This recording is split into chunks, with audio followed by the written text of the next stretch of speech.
Hi, everyone. It's me, Dr. Guerra, back again with a Lenten reflection. So, we are heading into the second Sunday of Lent. Today is Friday, and I wanted to share actually something from Pope Francis. So, this is a Lenten message from Pope Francis. He wrote this obviously before he got sick. He is healing right now, I believe. But I wanted to share this 'cause I think there's some really beautiful points about hope. So I'm going to read a little section of his message, and then we'll get into it. Okay, and I'll include the link of the whole message. It's a little bit lengthy. I'll include it in the YouTube video. Okay, so he talks about the journey, right? So he says, first of all, to journey, the Jubilee motto, Pilgrims of Hope, evokes the lengthy journey of the people of Israel to the promised land, as recounted in the book of Exodus. This arduous path from slavery to freedom was willed and guided by the Lord, who loves his people and remains ever faithful to them. It is hard to think of the biblical Exodus without also thinking of those of our brothers and sisters who, in our own day, are fleeing situations of misery and violence in search of a better life for themselves and for their loved ones. First call to conversion thus comes from the realization that all of us are pilgrims in this life. Each of us is invited to stop and ask how our lives reflect this fact. Am I really on a journey, or am I standing still, not moving, either immobilized by fear and hopelessness or reluctant to move out of my comfort zone? Am I seeking ways to leave behind the occasions of sin and situations that degrade my dignity? It would be a good Lenten exercise for us to compare our daily life with that of some migrant or foreigner. Come on, Pope Francis, to learn how to sympathize with their experiences and in this way discover what God is asking for us so that we can better advance on our journey to the house of the Father. This would be a good examination of conscience for all of us wayfarers. And he goes on. So I feel like this is really powerful for a couple different reasons. Obviously, we're dealing with a lot of immigration issues right now, people who have fled their homes to look for a better life. So there's that part. But also, I think in terms of our daily lives, just finding that sense of hope, like what are the things that get you through a hard time? Where is that fuel, right? What are the things that fuel you and help you get through difficulties? Lent is a really beautiful season for reflection. It's 40 days of preparation. And as I mentioned in my last video, it's a time in which we are encouraged to give up something. It's meant to be a sacrifice. Like, let's say if you like love chocolate or you love ice cream or other things, like in terms of like gossiping or, you know, it can be any number of things that you have decided to kind of like to put aside, right? To do it differently in terms of like trying to grow as a person. And I also mentioned in the last video that I learned a long time ago. I think it was in my one of my campus ministers or something, that they mentioned that we can also think about Lent as a time to take something on. So, for example, taking on volunteering, taking on, helping a neighbor, different little things to help our family, to help our friends, like taking something on, I think is a really beautiful practice. So, yeah, I just want to talk today a little bit about hope. I think that hope is so powerful and important. I'm very grateful for my faith. I don't know what I would do or where I would be without it. Honestly, I have gone through, like other people too, right?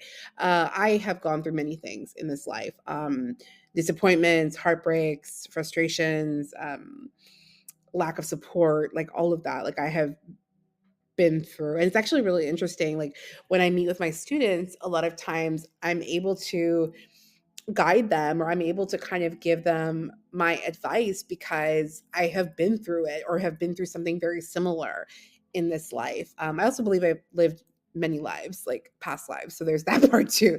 But yeah, I encourage people to think about, what do you want these next 40 days to look like? Again, it doesn't even matter if you're religious or not.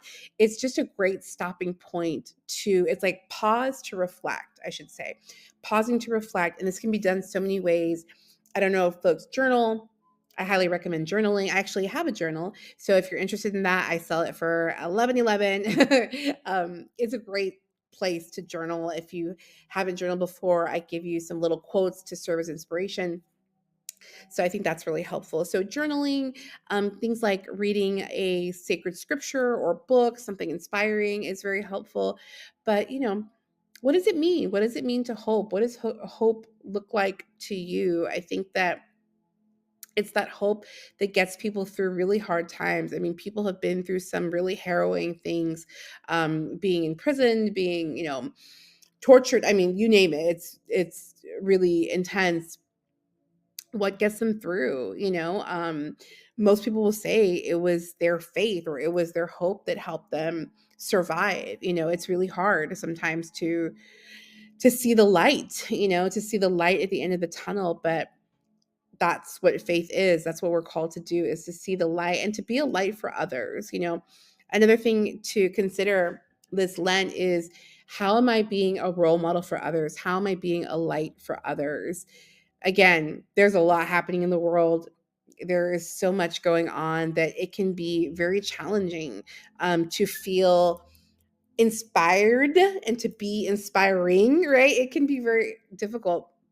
I have my difficult days too, but I try to tap into that reserve, right? I try to tap into that reserve of hope and faith, and literally asking God for guidance, that too, right? Ask for help, on the physical 3D level of ask for help. If you need help, ask your friends, ask your family, ask a coworker. If you need help, you need support, speak up. I think especially, for those of you who are watching who are women.